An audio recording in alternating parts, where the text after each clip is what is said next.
जिसे जीना आता है वह बिना किसी सुविधा के भी खुश मिलेगा। जिसे जीना नहीं आता वह सभी सुविधाओं के होते हुए भी दुखी मिलेगा। जिंदगी म्यूजिक प्लेयर नहीं है जिसमें आप अपनी पसंद के गीत सुन सके। जिंदगी एक रेडियो है, उसमें जो भी आ रहा है उसी से मनोरंजन करें। दवा जेब में नहीं परंतु शरीर में जाए तो असर होता है। वैसे ही अच्छे विचार मोबाइल में नहीं, हृदय में उतरे तो जीवन सफल होता है। ईश्वर ने दूसरों को क्या दिया है यह देखने में इतने व्यस्त है कि ईश्वर ने हमें क्या दिया है यह देखने का वक्त ही नहीं होता है।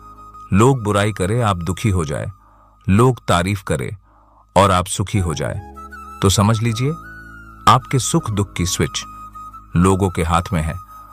कोशिश करें ये स्विच आपके हाथ में हो। हर किसी को अच्छा समझना छोड़ दो, क्योंकि अंदर से लोग वो नहीं होते जो ऊपर से दिखाई देते हैं।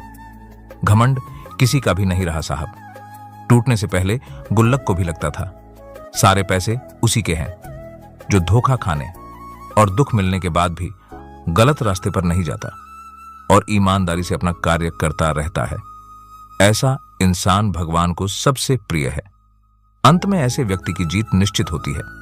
दो चीजें हमारा परिचय देती है, हमारा धैर्य जब हमारे पास कुछ ना हो और हमारा व्यवहार जब हमारे पास सब कुछ हो। कोई इतर से कपड़ों का महकाना कोई बड़ी बात नहीं है। मजा तो तब है जब आपके किरदार से खुशबू आए।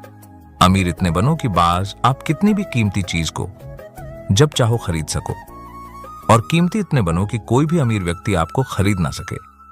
कर्म भूमि की दुनिया में श्रम सभी को करना है। भगवान सिर्फ लकीरें देता है, रंग हमें ही भरने हैं। लोहे का काम करके कोई टाटा और जूते का काम करके कोई बाटा बन सकता है। तो आप किस चीज का इंतजार कर रहे हैं? सही समय कभी नहीं आता। जो समय अब भी है वही सही समय है। इंतजार मत करो कि जब खराब वक्त आएगा तब मेहनत करना शुरू करेंगे, बल्कि आज ही से मेहनत करना शुरू कर दो ताकि खराब वक्त कभी आए ही ना। अगर तुम दुखी हो तो इसलिए कि तुमने जगत को बहुत गंभीरता से लिया है, और सुखी होने का कोई उपाय मत खोजो, सिर्फ अपनी दृष्टि को बदलो। गंभीर चित्त से तुम सुखी नहीं हो सकते। उत्सव मनाने वाला चित्त ही सुखी हो सकता है। इस पूरे जीवन को एक नाटक, एक कहानी की तरह लो, ऐसा ही है। और अगर तुम उसे इस भांति ले सके तो तुम दुखी नहीं होगे। दुख अति गंभीरता का परिणाम है तुम्हारे मन में।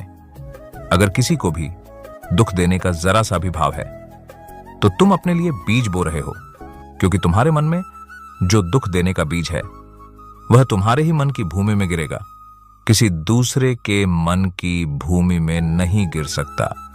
बीज तो तुम्हारे भीतर है, वृक्ष भी तुम्हारे भीतर ही होगा, फल भी तुम ही भोगोगे।